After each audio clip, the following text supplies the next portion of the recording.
আমার নামের সাথে ব্যতিক্রম একটা শব্দ উচ্চারণ হয়েছে, চেয়ারম্যান। আমার বক্তব্যটাও তো একটু ব্যতিক্রম।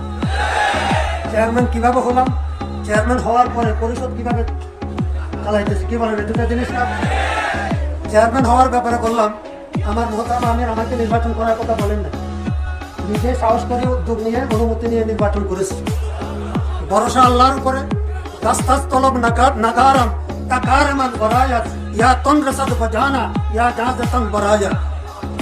সর্বাত্মক সাহস নিয়ে আল্লাহর উপরে ভরসা করে মাঠে নেমেছি। আমি জনগণকে বলেছি, বাইতুল মুকাররমায় জুমার নামাজ পড়েছি। ইমাম সাহেবের হাতে লাঠি দেখেছেন? না দেখেছি। কেন লাঠি? মসজিদ ইবাদতের জায়গা, আমার পেয়ারা রাসূলের সুন্নাত। আমরা এই সুন্নাতের উপর আমল করব। কর্মীদেরকে বলেছি প্রত্যেকে লাঠি বানাবেন। আমি রাস্তার পাশে বসে বসে লাঠি বানাইছি। তারা বলেছিল হাত কাটার এজেন্ট যারা হবে তাদের হাত কেটে দিবে। এত বড় সাহস! আমার এজেন্টের হাত কেটে ভালো হাত নিয়ে তোমরা বাড়িতে যাবে? অসম্ভব কথা। সর্বশেষ বলেছি আমি কাপড়ের কাপড় পরে নামবো। কেন্দ্র কে দখল করে, কিভাবে দখল করে আমি দেখবো। বাজারে কাপড়ের কাপড় শেষ, আমার কর্মীরা কাপড়ে কাপড় নিয়ে গেছে। প্রশাসন ভয় পেয়ে গেছে, এখানে ব্যতিক্রম কিছু করলে শত শত লাশ পড়বে। সুতরাং বড়ি মাছ না চিপানি হতে হবে না, আঙ্গুল বাঁকা করতে হবে। সুতরাং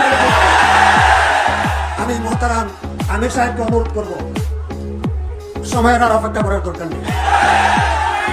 ওলামায়ে কেরাম সিংহভাগ এসে গেছেন, বাকিরা যারা একটু মান অভিমানে আছেন একটু অভিমান ভাঙানোর চেষ্টা করলে আশা করুন। আমি আমার মোহতারাম আমিরকে বলবো, ঘুষ, দুর্নীতি, জুলুম, নির্যাতনের বিরুদ্ধে জিহাদ ঘোষণা করুন। নির্বাচন জিহাদের একটা অংশ। সর্বাত্মক জিহাদের মাধ্যমে আমরা এদেশকে দুর্নীতিমুক্ত করবেন ইনশাআল্লাহ।